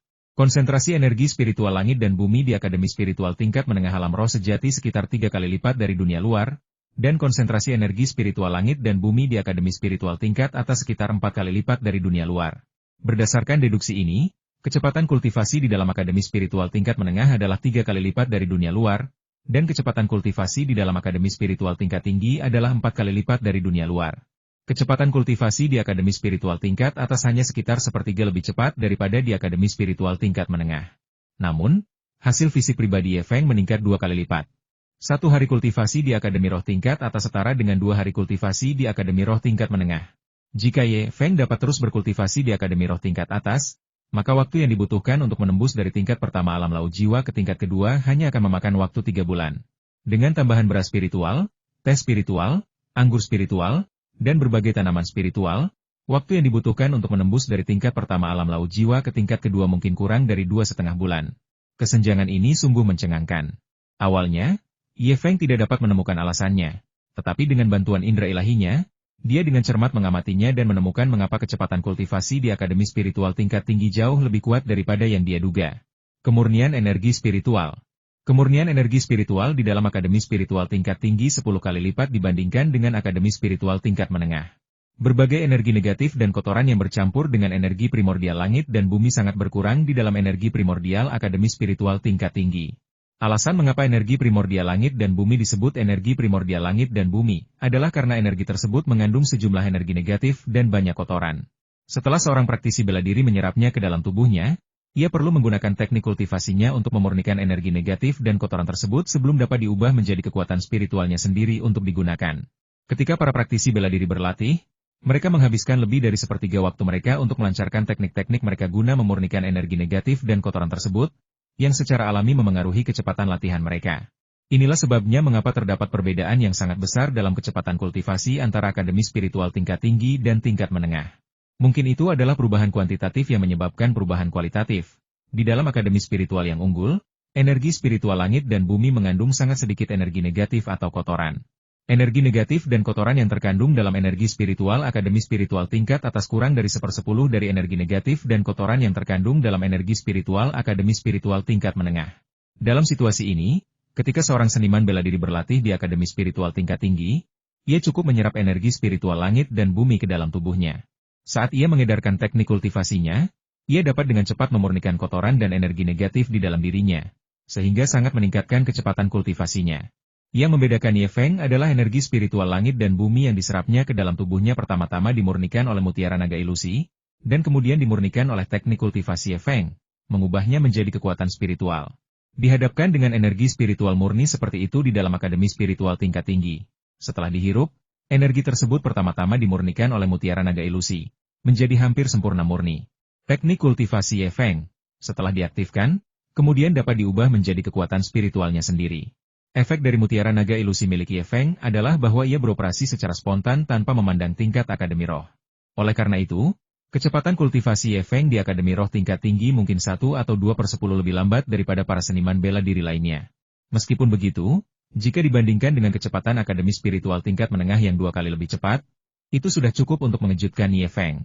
Namun, hal ini juga menimbulkan pertanyaan bagi Ye Feng.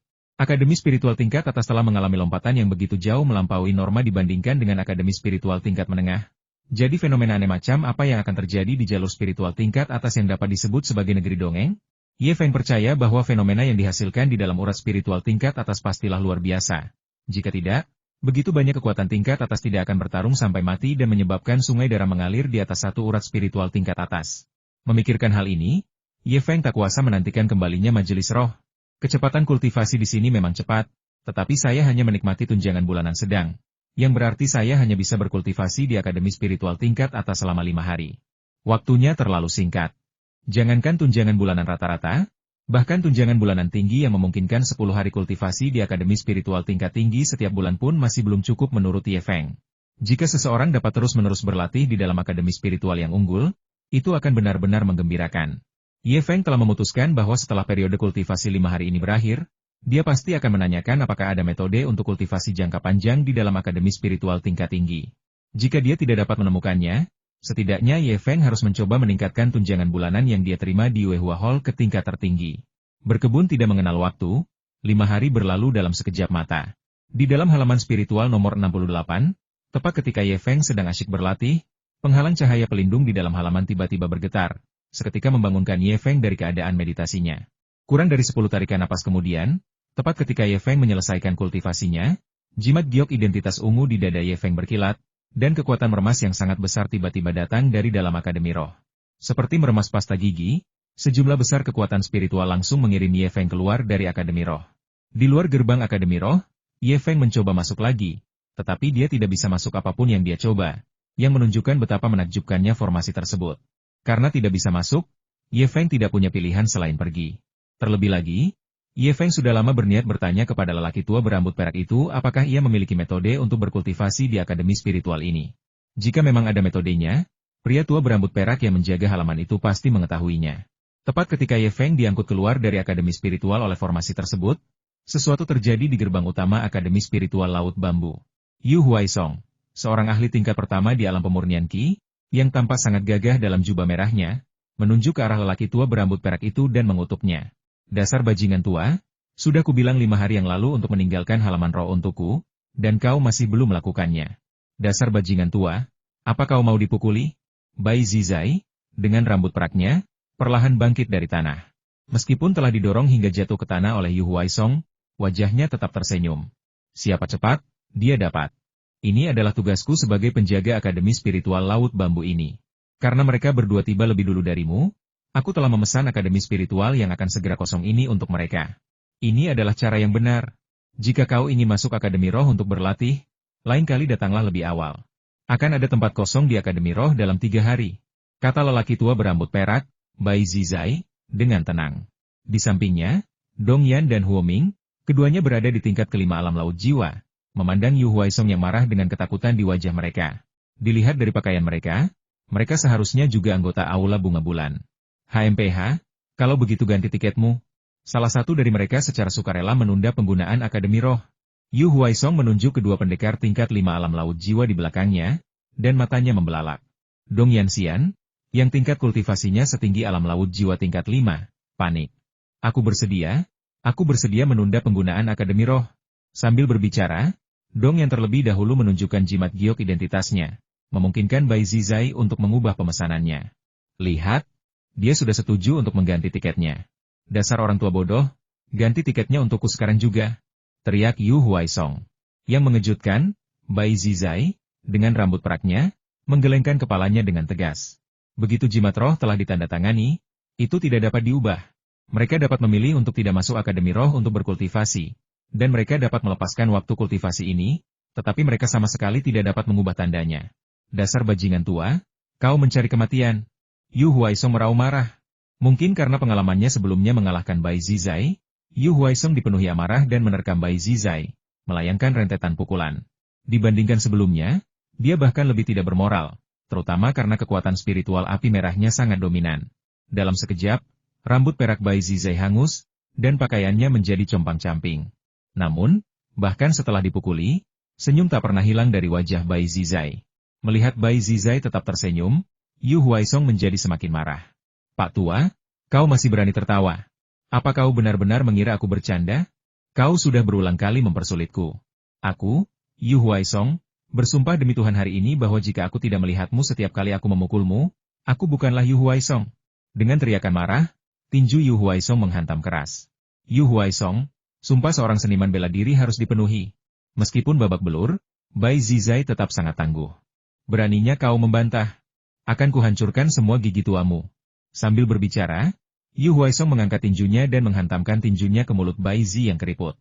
Hei, kau yang bermarga Yu, berhenti. Teriakan marah tiba-tiba terdengar dari belakang.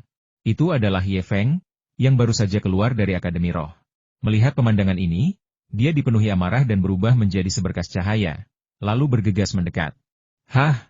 Kau, bajingan? Hahaha, kali ini kau masuk ke tanganku, akan kubuat kau menyesal. Dengan raungan, Yu Huaisong melepaskan Bai Zizai dari tangannya, berbalik, dan melesat ke arah Ye Feng seperti meteor yang menyala-nyala. Hampir bersamaan, sebuah kepalan tangan berapi-api, yang menyala dengan kobaran api yang dahsyat, tiba-tiba melesat keluar dari dada Yu Huaisong dan menghantam Ye Feng. Jejak kepalan api. Teknik bela diri supranatural pertama Yu Huaisong. Begitu pertandingan dimulai, Yu Huaisong langsung menggunakan kemampuan bela diri supranaturalnya. Melihat itu, Dong Yan menghela napas lega. Saudara Dong, pakaian yang dikenakan orang ini sepertinya menunjukkan bahwa dia juga anggota Aula Bunga Bulan kita, kata Huo Ming. Sepertinya kita akan mengalami kerugian besar. Siapa peduli? Jika kita memprovokasi Ubawang, bukankah kita hanya mencari masalah? Kita saja hampir tidak bisa mengurus diri sendiri. Mengapa kita harus repot-repot mengurusnya? Kita akan memanfaatkan kesempatan ini dan masuk Akademi Roh lebih awal. Menyia-nyiakan kesempatan untuk berkultivasi akan menjadi kerugian besar, kata Dong Yan. Benar. Huo Ming mengangguk. Aku penasaran seberapa keras Yu Bawang akan bertindak. Orang yang diganggu oleh Yu Huaisong terakhir kali masih terbaring di tempat tidur. Hei, tangan Yu Bawang itu kejam, dia akan terbaring di tempat tidur setidaknya selama 1 atau 2 tahun, kan? Kata Dong Yan. Benarkah, UM? Tepat saat itu, mata Huo Ming tiba-tiba melebar karena terkejut, dan dia menarik Dong Yan sambil tergagap. Cepat lihat. Tidak jauh dari situ, Ye Feng dengan santai menunjuk dengan jari berwarna giok, yang langsung menyebarkan jejak tinju berapi yang dilepaskan oleh keterampilan bela diri ilahi Yu Huaisong. Hampir bersamaan, Ye Feng menekan ringan dengan jari telunjuknya, dan jari berwarna giok lainnya tiba-tiba muncul, menunjuk langsung ke alis Huaisong. HMPH, jurus ini lagi. Yu Huaisong mendengus kaget melihat ini, dan melayangkan pukulan lain untuk menangkis jurus jari awan melayang milik Ye Feng. Namun, senyum tipis muncul di bibir Ye Feng, membuat Yu Huaisong merasa tidak nyaman. Ya, senyum mengejek. Ledakan. Suara gemuruh menggema, dan kilat sebesar lengan anak kecil tiba-tiba menyambar dahi Yu Huaisong, mengalir di sepanjang baju zirah spiritual pelindungnya, memercik ke segala arah. Pada saat yang bersamaan, ejekan di bibir Ye Feng tiba-tiba melebar hingga ke titik ekstrim. Dalam sekejap, seluruh tubuh Yu Huaisong mulai gemetar tak terkendali. Meskipun petir mengerikan Ye Feng tidak dapat menembus perisai spiritual pelindungnya dalam satu serangan, petir itu dapat melumpuhkannya sesaat, dan itu sudah cukup. Saat para master beradu, semuanya bergantung pada sepersekian detik. Dengan jentikan jarinya, jari awan melayang menghancurkan jejak tinju api Yu Huaisong. Tepat ketika Yu Huaisong pulih, Sambaran petir mengerikan lainnya menghantam dahinya sekali lagi, menyebabkannya lumpuh untuk waktu yang sangat singkat. Dan kemudian, selesai sudah. Dengan satu serangan jari awan melayang, Ye Feng menembus perisai spiritual pelindung Yu Huaisong dalam sekejap dan kemudian menusuk dahi Yu Huaisong lagi. Dahi Yu Huaisong, yang baru pulih beberapa hari yang lalu, sekali lagi penyok akibat serangan Ye Feng. Dong Yan dan Huo Ming terkejut. Saudaraku, apa aku salah lihat? Seorang ahli bela diri tingkat pertama alam laut jiwa mengalahkan Yu Bawang, yang berada di tingkat pertama alam penempaan meridian, hanya dalam beberapa gerakan? Dong Yan menggosok matanya karena tak percaya. Aku lebih suka percaya bahwa aku salah. Huo Ming menelan ludah dengan susah payah. Sementara itu, rasa takut yang tak dapat dijelaskan muncul di mata Yu Huaisong, yang sedang ditahan oleh Ye Feng. Dia tidak bisa memahaminya. 5 hari yang lalu, dia dikalahkan oleh Ye Feng karena kecerobohannya dan Ye Feng menyergapnya. Kali ini, dia mengerahkan seluruh kekuatannya dan langsung menggunakan kemampuan bela diri supranaturalnya. Namun, sebelum kemampuan bela diri supranaturalnya dapat digunakan, kemampuan itu dihancurkan oleh Ye Feng. Kemudian, Ye Feng dengan mudah menaklukkannya lagi.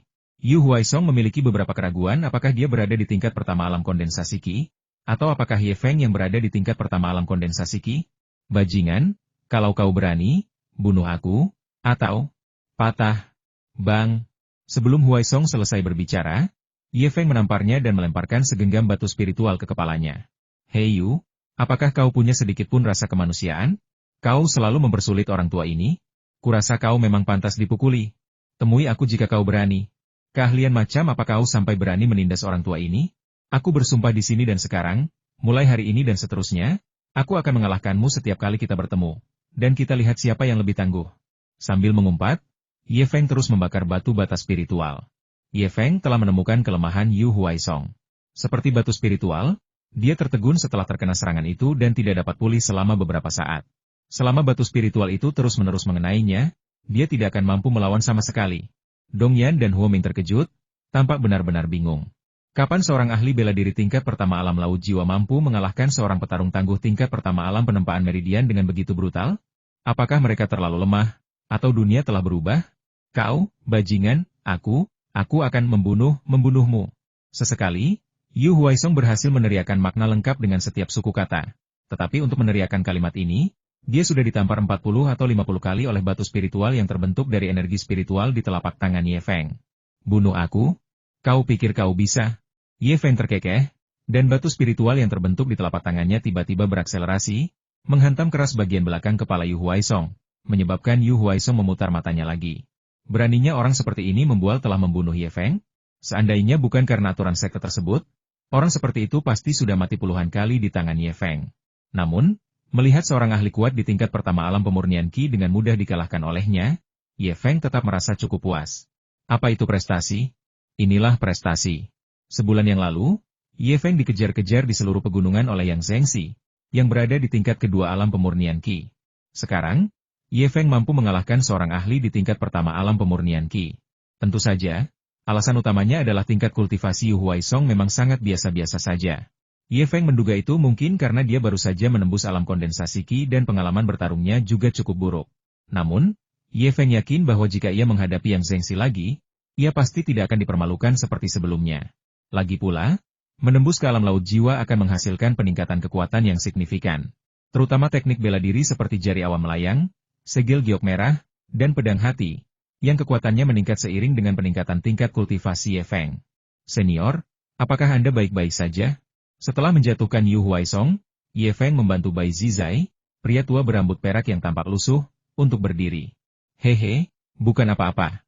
Aku sudah tua. Memang agak menyebalkan, tapi aku bisa menerima pukulan. Sambil tertawa, Bai Zizai membersihkan debu dari tubuhnya dan berjalan pincang kembali ke kamarnya yang tenang. Anak muda, cepatlah pergi. Tidak perlu terlibat dengan orang seperti ini. Bai Zizai menasihati Ye Feng. Jangan khawatir, senior. Tepat saat itu, Yu Huaisong mengerang kesakitan dan tiba-tiba membuka matanya. Tanpa peringatan, bongkahan energi spiritual di telapak tangan Ye Feng terbang menuju kepalanya. Dasar bajingan, jika kau berani memukulku, aku akan mati. Adik iparku adalah komandan garda ilahi matahari dan bulan. Melihat ini, Yu Huaisong meraung ketakutan. Kenapa kamu berteriak? Kita bahkan belum mengambil gambarnya. Nah, kalau kau berani menyentuh senior ini lagi, aku akan menamparmu setiap kali aku melihatmu, dan aku tidak bercanda. kata Ye Feng sambil menunjuk Bai Zizai. Yu Huaisong tidak menjawab, hanya menatap Ye Feng dengan ketakutan. 2 kali berturut-turut, Ye Feng telah membuatnya takut. Membunuh seseorang hanyalah soal kepala yang jatuh ke tanah, tetapi dilelang dengan batu bata spiritual adalah cerita yang berbeda. Alis Ye Feng tiba-tiba berkerut. Oke. Suara dengusan dingin mengejutkan Yu Huaisong sehingga ia buru-buru bereaksi. Bang! Batu energi spiritual itu menghantam dahi Yu Huaisong dengan keras. Suara itu mengejutkan Dong Yan dan Huo Ming yang berdiri di dekatnya, dan menyebabkan Yu Huaisong memutar matanya dan pingsan lagi. Senior, jika dia berani mengganggu Anda lagi, kirimkan saja jimat ini dan saya akan menanganinya. Saya Ye Feng dari Aula Yuehua. Setelah mengatakan ini, Ye Feng meninggalkan sebuah jimat dan pergi. Hehe, sambil tersenyum, Bai Zizai memasukkan jimat yang ditinggalkan Ye Feng ke dalam sakunya. Ia melirik Dong Yan dan Huo Ming tanpa sengaja, dan tatapan matanya langsung membuat keduanya tersipu. Mereka berdua anggota Yue Huatang, sama-sama anak muda, jadi mengapa ada perbedaan yang begitu besar? Beberapa saat kemudian, Yu Huaisong dengan kesakitan menggosok dahinya, perlahan berbalik dan berdiri, tampak berantakan. Meskipun penampilan mereka berantakan, tatapan tajam saja sudah cukup untuk membungkam Dong Yan dan Huo Ming. Pak Tua, apa yang kau lihat? Melihat Bai Zizai menatapnya sambil tersenyum. Yu Huaisong melangkah maju dan menendang Bai Zizai lagi. Tepat sebelum menendangnya lagi, ia menoleh ke belakang dan melihat bahwa Bai Zizai ketakutan oleh Ye Feng. HMPH, kau beruntung kali ini. Aku akan kembali dalam 3 hari. Jika Akademi Roh masih belum ada di sana, dasar orang tua bodoh, kau bisa menunggu saja untuk menghilang tanpa jejak. Setelah melontarkan ancaman yang keras, seberkas cahaya merah tiba-tiba melesat ke langit, disertai suara yang penuh dengan geram Ye Feng dari Aula Yuehua. Aku akan mengingatmu. Setelah Yu Huaisong pergi, Bai Zizai, dengan kepala hampir botak dan rambut perak yang hangus, berdiri di pintu masuk Akademi Spiritual Laut Bambu, masih tersenyum sambil menatap ke depan. Ekspresinya seolah-olah bukan dia yang telah dipukuli. Kakak ipar, kali ini, aduh, kau harus membalaskan dendamku. Aduh, sakit sekali, kakak ipar. Di dalam kediaman Jiao 11, Komandan ketiga Garda Ilahi Matahari Bulan dari Sekte Ilahi Matahari Bulan, Yu Huaisong berteriak kesakitan begitu mendarat. Tangisan memilukan itu membuat seorang pria berjanggut merah di aula dalam mengerutkan kening. Apa yang kau teriakan? Kau sudah berada di alam penempaan meridian, kau tidak akan mati. Saat mereka sedang berbicara, pria berjanggut merah itu keluar dari aula dalam dan mengerutkan kening ketika melihat penampilan Yu Huaisong yang berantakan. Bagaimana kamu bisa sampai dalam kekacauan seperti ini? Siapa yang melakukan ini? Bajingan Ye Feng dari Aula Yuehua. Kakak ipar, kali ini, kau harus membantuku membalas dendam.